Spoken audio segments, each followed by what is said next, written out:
Well, good morning, everyone. Thank you for being here on this beautiful Saturday morning. So today I am going to just show a short video to kind of start with why I started this with Kids2Career and started this program of teaching and really kind of what it's birthed out of. So with that, Cyril, would you go ahead, please, and share the video? Yes. Have you ever heard of the Harvard study that ran for 75 years to assess what makes us happy? It's a revolutionary study in psychology. It followed the lives of two groups of men for over 75 years, and it now follows their baby boomer children to understand how childhood experience reaches across decades to affect health and well-being in middle age. So what keeps us happy and healthy as we go through life? If you think it's fame and money, you're not alone. But according to psychiatrist Robert Waldinger, you're mistaken. As the director of a 75-year-old study on adult development, Waldinger has unprecedented access to data on true happiness and satisfaction, and he lays it all bare in this TED Talk. What keeps us healthy and happy as we go through life? If you were going to invest now in your future best self, where would you put your time and your energy? The clearest message that we get from this 75-year study is this: good relationships keep us happier and healthier, period. We've learned three big lessons about relationships. The first is that social connections are really good for us and that loneliness kills. Second big lesson that we learned is that it's not just the number of friends you have, and it's not whether or not you're in a committed relationship, but it's the quality of your close relationships that matters. And the third big lesson that we learn about relationships and our health is that good relationships don't just protect our bodies, they protect our brains. So, the biggest predictor of your happiness and fulfillment overall in life is basically love. Specifically, the study showed that having someone you can rely upon helps your nervous systems relax, helps your brain stay healthy, and reduces emotional pain. The data also clearly found that those who feel lonely are more likely to see their physical health decline earlier and die younger. It's not just the number of friends you have, and it's not whether or not you're in a committed relationship. It's the quality of your close relationships that matters. It doesn't matter whether you've got a huge group of friends or if you're in the perfect romantic relationship, it's the quality of the relationships that count the most. How much depth and honesty exists within them, the extent to which you can relax and be seen for who you truly are. This is a great reminder to prioritize authentic connection with others, because the data is clear that, in the end, you could have all the money you've ever wanted, but without loving relationships, you won't be happy. Great, thank you very much. So the takeaway from that is the importance of having good, healthy relationships, and that helps us as individuals thrive in all aspects of our life. It helps us to be physically healthy, it helps us to be mentally healthy, and of course, emotionally healthy and happy.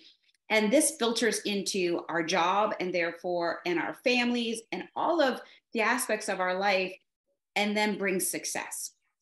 And so learning about that really is what launched me into this whole program to help people learn how to have healthy relationships, learning about themselves, learning about other people, so that no matter where life takes them, that they can thrive. And so the three things that he mentioned: social connections, and that means a whole lot more than Instagram and Twitter and TikTok and whatever other companies might have popped up since the last time I checked. But social media is not true social connections. It actually ends up being very empty and void. But true social connections with people face to face, interacting people to people, quality of relationships, and good relationships, all of these things come together. So what my role in this, in Proverbs 2:26, is really to help give you some tools to help you have healthy relationships, recognize unhealthy relationships, but then also with that to help you plan for the future and in learning about yourself. So the first thing we're going to talk about today is healthy relationships. So this is where we want your interaction. In the chat, I would love some words that you would say a healthy relationship has to have this. And we'll just start putting some thoughts in the chat of, to you, a good relationship, a healthy relationship must have or should have what? What is a word or a phrase that you would say your healthy relationships need to have this? It starts to pop up. You know, I have the Corey that says good communication. Alexis said trust. Natalia is saying patience. Alisa, trust. Jaden, money. So the respect. You know, Davis says. Vasant says transparency. We'll give another few more minutes to see. You know, the question that Dr. Liz is asking is like, what is important in that good relationship? Loyalty, Azaria. Yep. You can have your answers come in, continue to come in. Back to you, Dr. Liz. These are great. These are exactly what I have on my list. I would also add shared values can be an important component to true deep relationships. Like we can have peers and associates that we might hang out. Okay, we both really like baseball, so we go to the baseball games together, or we go to the Friday night football games together because we connect on that sport. But there's some things that we really don't connect on. So that's kind of the depth of our relationship. So we have different layers of friends that we connect with. But when we're going to have someone who's a true friend, we have a solid relationship, they have our back, we have their back, you might want to consider that it's important that you have shared values in that, and even shared goals for the future. And this is something that is a challenge to a lot of high school students. And then once you get into college, is as your goals in life start to look a little different, you might find that you have to kind of pull away from some of your friends because where you feel you're supposed to go to be successful, they're not interested in. And so you are in this stage of life, in the latter parts of high school and going into college, where the development of true relationships that you're going to still be in 20 years and in 30 years, and you're going to be those old people sitting playing cards and laughing, or dominoes and chicken foot, whatever the games are that you like to play, that are sitting and talking about the adventures that you've had together. So having these shared values and shared goals are something to just consider moving forward. The other thing that we saw communication, true communication was good, and transparency. A word we hear a lot is when people are authentic, when you know they are who they are, no matter who they're with. And this is important because that helps you to feel totally comfortable that you know that they have your back even when you're not there. So those parts are important in the society in which we live today. So now let's shift a little bit and think about what would be some warnings or red flags if you're like really getting along well with someone and enjoying the relationship as it's growing. But what might be some warning signs or red flags that this is just going to be a peer and associate and not like a lifelong friend who's got my back? What might be some warnings to you?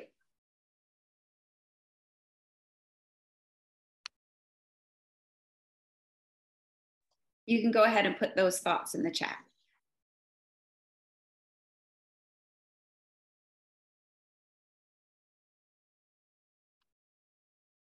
Are taking time to listen to your interests or hobbies.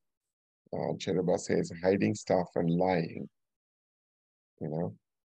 Um, and when they know that you have some red flags, or red buttons on you, and they start to press on those red buttons too, different beliefs. That's right, Alexis. That's Lazria. Alexis says, girl or guy best friend.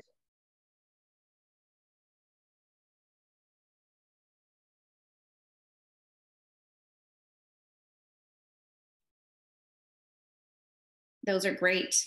Some other things you might want to consider is if a friend is really controlling, if they're not happy for you to want to do something different or to have a difference of opinion, if they're always trying to control what you do and when you're having your time together. 10th grade, okay. That's a warning sign, a red flag that this might not be good for my health, as if someone's trying to control me and be controlling in the relationship. Another red flag to be thoughtful about is someone who is passive aggressive in how they interact with you, because really that means that they're just going to try and manipulate the outcome all the time. And you're your own person, and you don't need to be stuck in a relationship where you feel loyal because you are loyal, that you're constantly feeling manipulated into making decisions. And so that would be another warning or red flag. And then another one that I see a lot in relationships, in friend relationships, but also romantic relationships, is when someone tries to isolate you away from your friends and family, your other friends and family, because they just like you so much, and they like that one-on-one time, and they never want to really hang out for extended periods of time with your family or with the rest of your friends. This is, to me, as someone who's working with people in relationships every day, this is a huge red flag, because it's very unhealthy when someone always wants to pull you away from everyone else and isolate you. And that's a big red flag. And if you find that you do that to other people, sometimes when we learn, we're like, I don't want that. Wait a minute, do I do that to other people? And this is also when we can check ourselves. Are we being a good friend? Are we being a healthy friend? And releasing people to have their own opinion, making sure we're in community with other friends. These things are also a temperature gauge for ourselves if we're tending to be unhealthy in ourselves. So it's important to see these warnings and these red flags in the people around us, but it's also important to recognize them if they're creeping up in ourselves, because that usually comes out of fear and insecurity. But when it's a true friend and you can trust them, then that means you can also release them to be with other friends, release them to have their own opinion, release them to, have their time and that kind of thing. So moving forward this month, before our next time together, I want to encourage you to be thinking about your relationships. We're coming to the end of the school year, and it's actually a good time if there's people who you've been hanging out with a lot and you realize it's not a healthy relationship. Summertime is a great time to start to set some boundaries, to be busy getting a job, to be busy helping with your family, so that it allows some distance from that relationship that might be healthy. It's also a good time to work on the things in ourselves of realizing I've been like that and I don't want to be like that. So to start shifting and figuring out, how can I be trustworthy? How can I be transparent? How can I be sacrificial in my friendships and loyal in all of those things? So I just want to encourage you, as you're coming to the end of the school year, to actually be thinking about, these are good friends, these are maybes, these I need to distance myself from. And how can you be a good friend to the people who are going to be good friends to you? Wonderful. Thank you, Dr. Liz. And all the study that Dr. Liz is going to do throughout this year, we're going to store them in our YouTube channel. So if you're new to this, check out youtube.com/Proverbs2to6_media. We'll put that in the chat as well. Dr. Liz, as always, thank you so much. And, we will come back and talk about, more of your studies. Yes, Dr. Liz. Sorry, I muted myself. Just a final note. If you're interested in looking at the full study, there is like about a 20-minute TED Talk with that psychologist that did the 75-year study at Harvard. And it goes into a lot more depth of who they studied, people from affluent neighborhoods and families and people from more poverty areas and families, and how they've studied their wives, their children, their grandchildren. So if it interests you and just to digging a little deeper into that study, you can find it on YouTube. Just go say Harvard's happiness study, and you'll see the TED Talk, which is about 19 or 20 minutes. Thank you, Dr. Liz, for joining us today. Wonderful. The next one, on our side is like we have a special guest also today with us. Davis Wash is with us, and I have a great pleasure of just like getting to know Davis in the last couple of weeks, and she is an amazing person, and we will do a quick interview with her, and also. My hope and prayer is that you will get to know her and get to ask her questions today as well. So without further ado, I'm just going to stop the sharing. Davis, it is good to have you with us today. You're on mute. I'm on mute. Hi, everyone. I'm so excited to be here today and finally get to meet all of y'all, even though it's through a camera. That's the best we can do right now. But I am the current Miss Clemson, which is really exciting. And I will be competing in a pageant called Miss South Carolina at the end of June, which I'm really looking forward to. And so in the Miss South Carolina and Miss America program, we all have this thing called a social impact initiative. So it's basically something that you want to advocate for during your year of service and during your year of representing your either hometown or somewhere that you're very fond of. So I graduated from Clemson in 2013. So Clemson is very near and dear to my heart, and I am very proud to be an alumni from there. So on my journey as Miss Clemson, I debated with what I wanted my social impact initiative to be, what I wanted to advocate for, and what I wanted people to really know me for.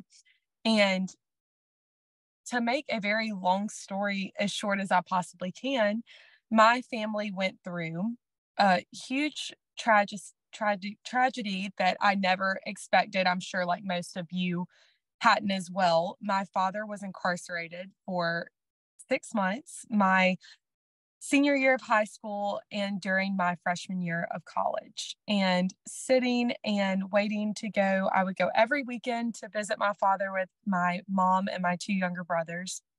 And sitting in that waiting room, I firmly believe that God puts you in a room for a very specific reason, even if at the time you don't fully understand what that reason is. I'll tell you, I was very angry about the situation, and I had a lot of resentment in my heart towards what had happened to my family, and I couldn't understand the why behind what was happening to us. And I believe that if you're in that room, even if it doesn't make sense at the time, you are meant to be there, and something good will come from that. And I decided to take something that was very negative and what I thought was going to be a defining moment in a negative way for my life, and decided to make it a defining moment in a positive way. So my father was incarcerated for 6 months, and he is now back home with us, which I'm very thankful for. And this opened my eyes, this experience, to what so many families deal with, and that my family was actually one of the lucky ones, that my father is back home and that we do have the rock of our family back. And I've realized just how important that is. And I didn't know the value and the strength of having your family members at home until I was faced with that hard reality. So that is kind of what led me to Proverbs 2:26, and I'm so honored to be here, and I want to be an outlet for any of you all that needs someone to talk to and someone that you feel like can understand the situation that you're going through. And while everybody's situation and how everyone gets in this spot is very different. Ultimately, I think all of us have experienced that same sense of loneliness and that same longing for someone to be present in your life. So I just want to be an outlet for you all and do whatever I can to advocate for you and help you on this journey that you're on. Wonderful. Thank you, Davis. It is good to have you here with us today and to hear your story. One thing that impressed me the most with you is like how much, you turned what was once a tough situation for you. What was your major, Davis, in Thompson? So I majored in political science and communications. So I'm a politics junkie. I love all things world affairs and what's going on in our world. And I love people. And so communications really worked out great for me. It taught me how to communicate better with others, how I can market myself to others, and how I'm hoping to help market Proverbs 226 as the serious company that it is, and be sure to get our name out there to those who need our help. Fantastic. So, Davis, the other question, I want to ask like a couple of quick questions to you, but also I want to have like a kids to ask the questions to you as well. So, you talked about your father, you talked about like the time that you did not have a chance to be with him. And what I also liked about your journey is that like how highly you talk about your father being a rock and your father being, your strength in this journey. There are so many girls that are on this line, who probably going through this, like what you went through. What are some of the things that they could be doing? If you are speaking to the younger version of Davis, what would you say to that Davis to look at today as they're facing? Yeah, I think it's important for you to not only be kind to yourself whenever you're put into a situation like this, but to also be kind to those that love you and those that you love, and recognize that good people do make mistakes. And we have to learn to forgive, if not only for the person that needs the forgiveness, but for yourself. And I think there's power in setting that free from your heart and letting that person know that while you can acknowledge that they've made a mistake, you have to be vulnerable enough to forgive them. My father was the most incredible person I've ever met before his incarceration. And he also was the most incredible person I've ever met during his incarceration and after, which I thought was really powerful, because it's so easy to take the circumstance that you're put in and let it define you and let it overcome your emotions and change you. But I'm a firm believer in your values make you the person that you are. And I was honestly so impressed with how my father stayed true to his values and held my family accountable for staying true to our values during this time as well. So I think that's important, to make sure that you are understanding. And while you don't understand necessarily why your parent or family member or whoever it is to you did what they did, you can recognize that everyone makes mistakes and you have to love people through really hard times sometimes. Excellent. As I'm thinking through, Davis, I want to see if there is anyone on the line have a question for Davis.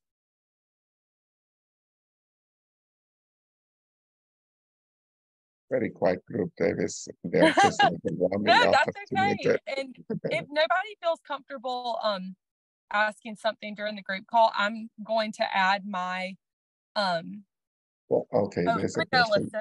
Thank you.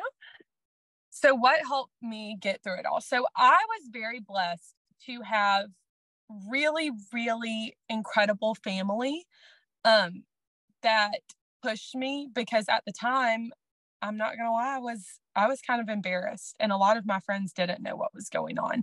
And looking back, I do wish I would have confided into my friends more. But I have such a strong mother and such incredible younger brothers and my grandparents and other close members, family, friends that I knew I could lean on. And I think it's important that you find those people that you can trust and find those people that know your heart and can recognize that just because you're in a situation does not mean it's your fault. And I think we have to take a step back and say someone else's actions do not define me and define what I'm going to do with my life. So getting me through it all, I knew not only I had to figure it out for myself, but I knew that other people were relying on me. I knew that my little brothers were relying on me as someone who would be strong in our family. I saw days where my mom really struggled without having her best friend and partner at home. And I knew that I had to step up and try to help her, even though she's my mom and I look to her for so many things. I think no matter your age, you can be someone that people turn to, even the older person in the family. It's nice to have someone that they believe can be a person of solace and be a person of comfort, even if you're the younger person. Excellent. Thank you, Alyssa. That was awesome.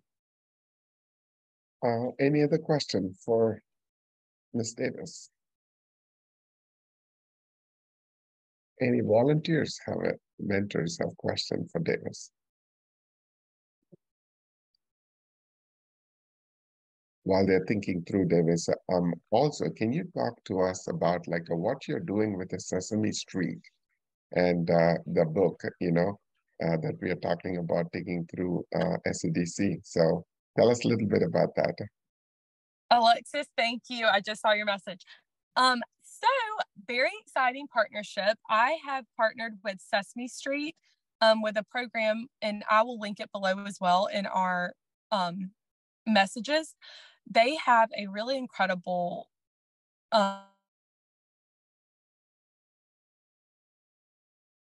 You're frozen, Davis. Do you guys hear Davis? Let me see if she will come back in. Her internet must have gone. So while she was trying to answer, she is part of a campaign that Sesame Street is doing, and we are trying to get the book into the hands of the children. And the book, is talking about how do we cope up, in the time when we don't have a father, mother at home. And so this is a great material. I had a chance to read it, and we want to get that through. And so we're going to go to every one of the facilities in South Carolina, and we're going to leave that book in the visitation room. So the kids, when they're coming to see their father or mother, will get a chance to read or take it home. So we're going to find ways to give it to our children. And as Davis was talking about this, in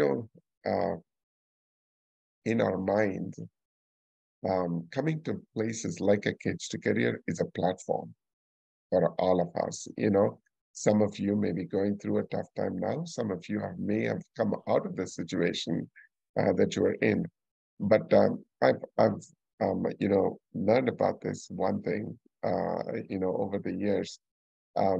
There's a tree in California called redwood trees, right?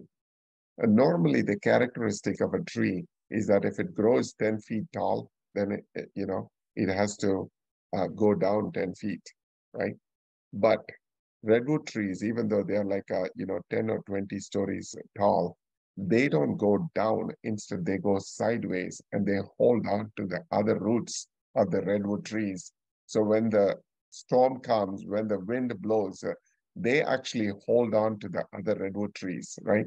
And so that's what we want each of us to do. We all need strength. We all need encouragement. We all need the roots. Some roots may be matured, like what Davis is talking about. Her roots, are maturing and matured because of her mom, because of her grandmother, because of her brothers, younger brothers, she matured herself. And that root is actually, trying to hold on to your roots right now. And you can hold on to her and you can hold on to others. Like some of the people on this line have their sons go to prison or, spend time. And, they learned how to dance over the years. And they're now here to help us get through.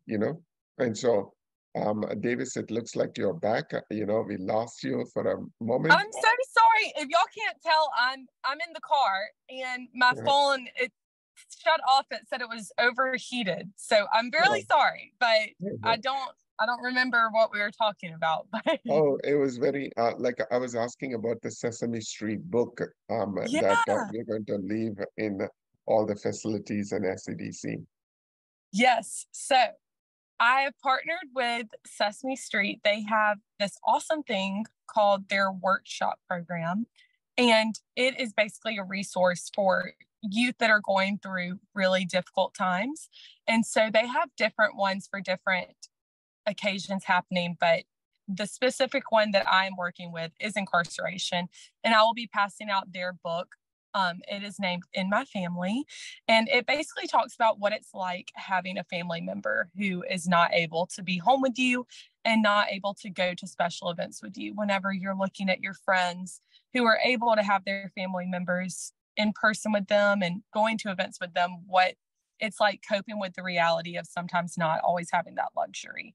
And ultimately, it's talking about being understanding of people's circumstances, because just because you're not able to see what someone's going through doesn't mean it's not happening behind the scenes for them.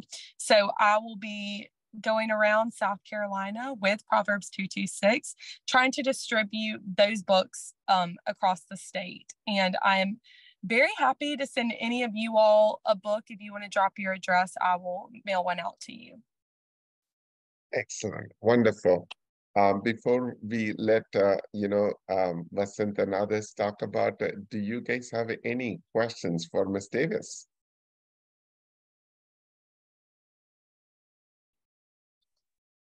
In the chat, I have one. Oh, at any point did you get rebellious, Davis? Oh gosh, wait, what did it say? I didn't see it. It's not coming through. At any point did you get rebellious? I would say no. To be completely honest and completely transparent, I took it very hard. My dad was in law enforcement my whole life growing up, and I've never seen him do anything wrong.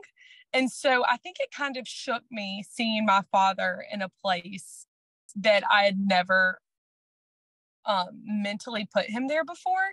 So I think that was a really hard time for me. And I honestly, to be completely honest with you all, I didn't have time in my head to be rebellious, because I decided that I was going to be a rock for my family. And I decided that I was going to be there for them. And I knew that I was responsible in a way for making sure that my brothers felt heard and felt like they weren't lacking a mentor in our household. So I really took the time, instead of going against who I was as a person, because it would have been easy to do. If I'm being 100% honest, it would have been easy for me to turn away from who I was as a person because of the situation that I was in. But I just made the choice that I was not going to let a bad situation define me. And I do believe that there are really hard times, but tough people know how to get through those hard times. And I think that's important for you to stay mentally tough and try to put your mental health at the forefront. That way you can be more useful and more of an outlet for those around you who need you as well.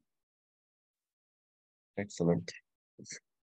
So, Ms. Davis, on a lighter note, I know you're competing for Miss South Carolina in June. Is there anything this group can do to help you? Yeah, just if y'all can just say a few prayers for me every now and again when you think of it, I am really excited. I was first runner-up last year at Miss South Carolina. So hopefully this year we can get it accomplished. And so if I do happen to win Miss South Carolina, I will be competing for Miss America. So I would love to make this, something that I can take not only to the South Carolina level, but take it nationally and make this something that I advocate for, not only on my time to Miss South Carolina, but also potentially on my journey to Miss America as well. And the exposure that would bring to not only me, because this is the first time in my life that I have felt truly compelled to advocate for something in a way that I honestly never thought I would feel this way before. Oh, thank you, Sarah. But ultimately, I know that I am with a group that values me and respects me. And I want you all to know that I feel the exact same way about you, which is so important. And I want to be there for you all, and I want to be an outlet for you. So anytime you need me, I'm going to put my email in the chat. That way, if any of you want to reach out to me, I'd be really happy to connect with you. For sure. And also, Ms. Davis, you have come and seen the school campus, and you've traveled through a little bit now. What are some of your thoughts as you walk through the 5 and 2 campus? Oh my gosh, yes. So anybody who hasn't seen it yet, I had the honor of coming to see the soon-to-be the campus for the trade school, and you guys, I am no question going to be coming a good bit to see how the progress is coming. I was so excited to see what is going to be coming to that area. And it was honestly really powerful, in my opinion, to see an area that used to be so negative and used to carry such burden and heavy weight be transformed into a place where you all and youth can use it for your advantage and use it to make yourself what you all can be. So I think there was really incredible potential there. And I could close my eyes and see what it's going to be. So I am just so excited for construction to get started, even though I know it already has. I've been seeing videos, but I'm really excited to see the magic that I truly believe is going to happen in a place that used to be so negative. I know that it's going to be a beautiful place for so many of you.